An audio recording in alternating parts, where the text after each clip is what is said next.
Summer 2019. That is when we kind of bonded, like a beautiful friendship bonded, kind of out of chaos and trauma and tragedy. Yes.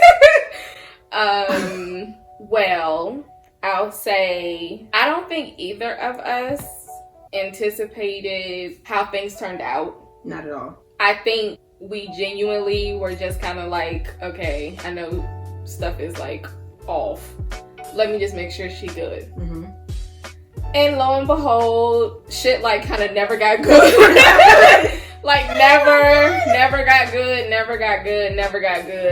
It's like a snowball, actually. It really was a snowball. It was kind of like, okay, it's just a little rocky, but it's gonna be all right. And then it wasn't okay. Like, it really wasn't. Like ever.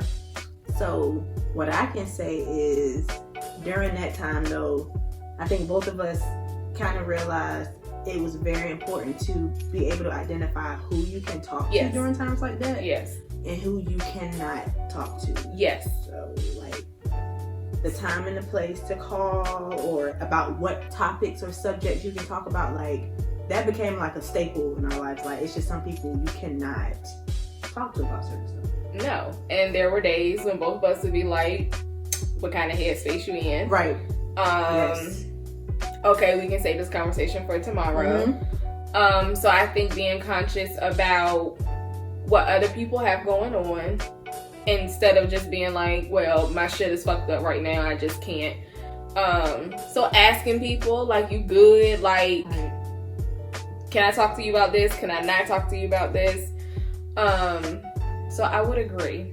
I think that even in us being able to talk to each other, I still felt like we were able to respect each other's boundaries. We did. We very much so had boundaries. I can't even talk about it right now because that's how upset it makes me to even have to think about it. I can't. We just like, okay. Yeah. And when it was time to talk, we were able to talk. So, you know, word of advice to anybody, you know, that you have to, whether in whatever you're going through, the chaos or the feelings that you're having, or if it's somebody else that you consider yourself to be close to, respecting people's boundaries. And actually, it's okay to ask, are you okay to talk about this? Are you in the headspace? How are you feeling today? Are you mentally in a place where this can be talked about? Like, I think I learned a lot by talking to Brittany, like, how to really make that normal, because if you haven't always practiced that, it doesn't always feel like comfortable to say that. So, but it's very healthy. It is. And I can appreciate our friendship because I really learned about boundaries and what to say, and not projecting your own experiences or even that onto people. Like, sometimes you just gotta let people come out on their own or on their time. So, and vice versa. Same. I feel the same way. So, thanks, Britt, for that. Thank you. Because I didn't have any relationships like that before you came along. Nor did I. So thank you. So, now that we've talked about the service and boundaries. Right. So, basically, Shawana and I both experience depression. I would say, like, severe anxiety, too. Yes. During the summer. And it's so crazy that this is our video because we've been trying to do a video for like 2 years. Literally 2 years. And it never worked out. I think I still have the texts from us being like, yeah, what about this day? Okay, nope, that ain't gonna work for me. Sorry. Or something came up, I can't come today. We just was like, bruh.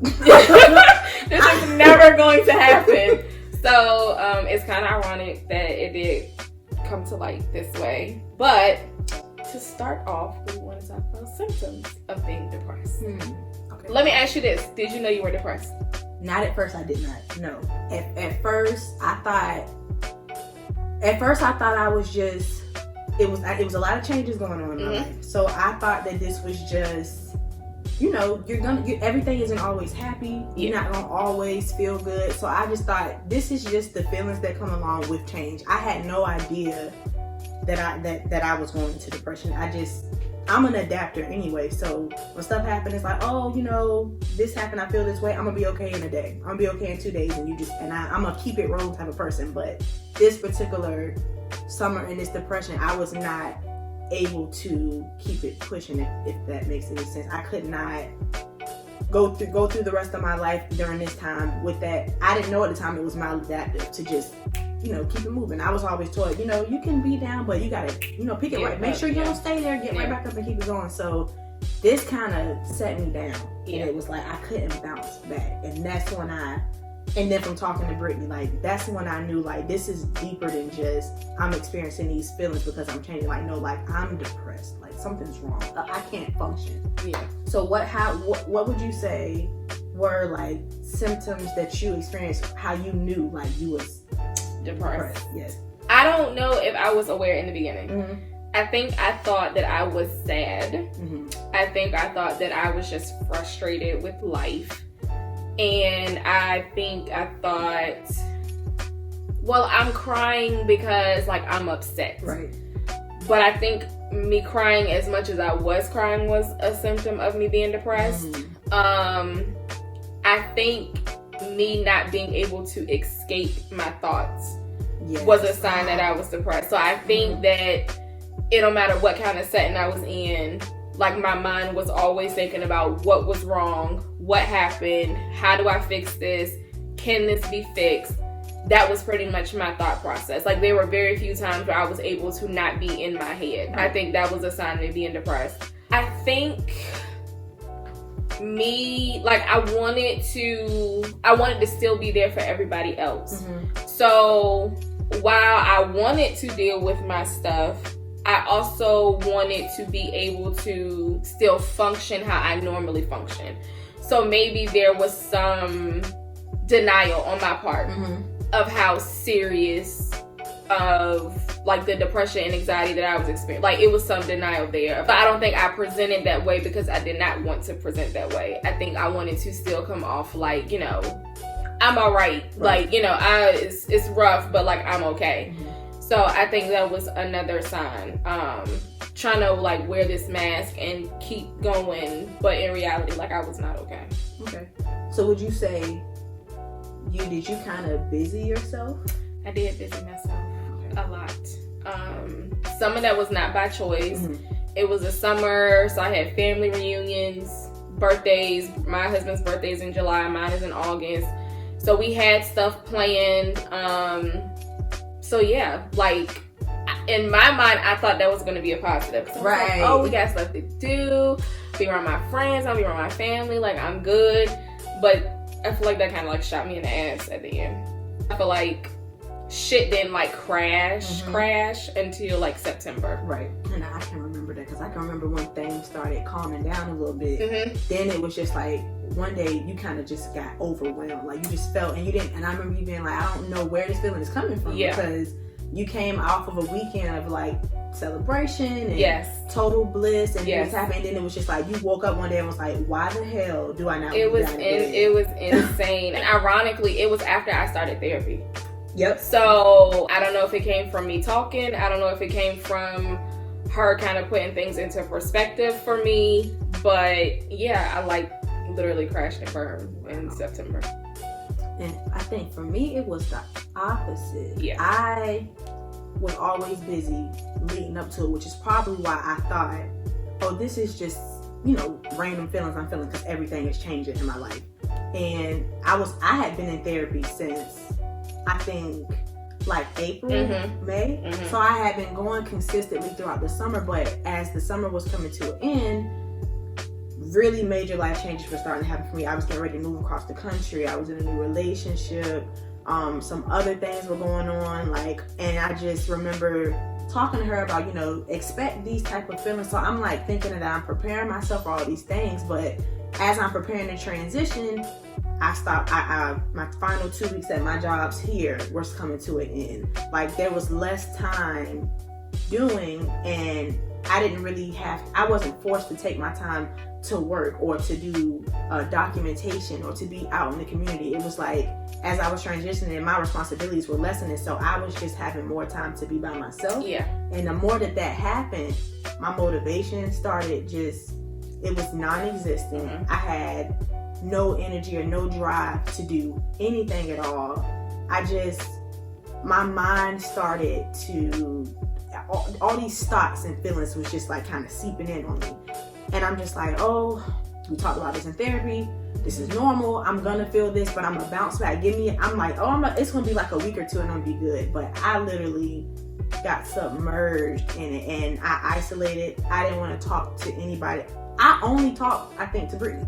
I didn't even talk to my mom and dad knew that I was like going through something, but I literally didn't feel like I could talk to anybody but her. And it's probably because we kind of went through it together. Yeah. And Brittany is just always a person like, how you feeling? Like, are you good? She had already set that foundation before I like really hit rock bottom. And I feel like it made me feel safe to actually express really how I was feeling with her. So if I wasn't talking to her, I wasn't talking to anybody. And mind you, Brittany's still living her everyday life. She's still going to work. She's got a husband.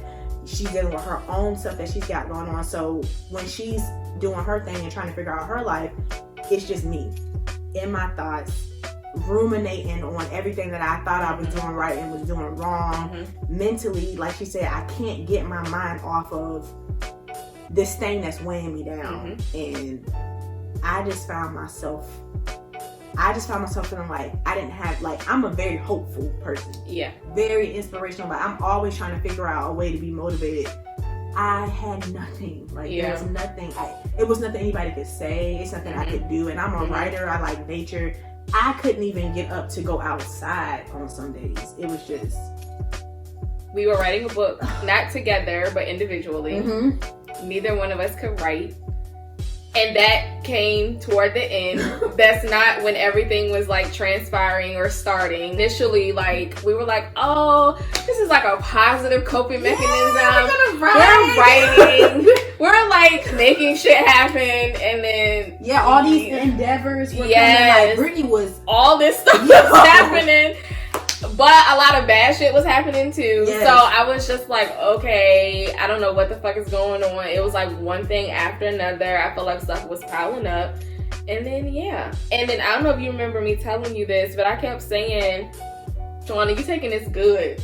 Yes. Like, I was so worried because I was like, yo, I'm all for people being strong and resilient, but something's not right. I just kept feeling like, damn, I don't know if she's gonna crash. I don't know if she's really okay, but I just felt like you were like fine. Like, it was almost like it didn't make sense that you were okay. I was just like, but how? And I really thought I was okay. Like, I don't know what blockage I had up at the time. I don't know. It was insane because I was like, yo, she doing way better than me, but I don't know how right now. And he was like, how are you like, how are you just sitting here saying this normal? Like, yeah, like, how are you okay? I'm like, Brittany, it's life. It is what it is. Life happens.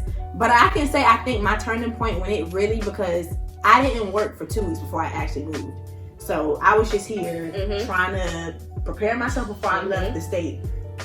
I want to say, because the depression set in 2 weeks. I remember the struggle it was to get up in the morning. And I'm a morning person now. I couldn't even get up in the morning. But I think the minute I left Virginia, like the minute we crossed that state line into West Virginia was when it hit me. I remember being in the car and just feeling like, what the fuck? Like, everything just felt so wrong. Like, I don't know. Everything was heavy. I slept. I had to have slept the entire first day driving out of Virginia. And I remember when we stopped in St. Louis, that's when I really broke down.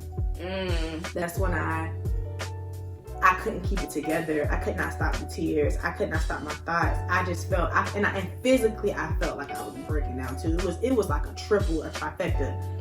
And I just was like, I don't know if I can do this. But I pushed through. You did. And I still couldn't do it. It's okay, but you tried. You tried. But it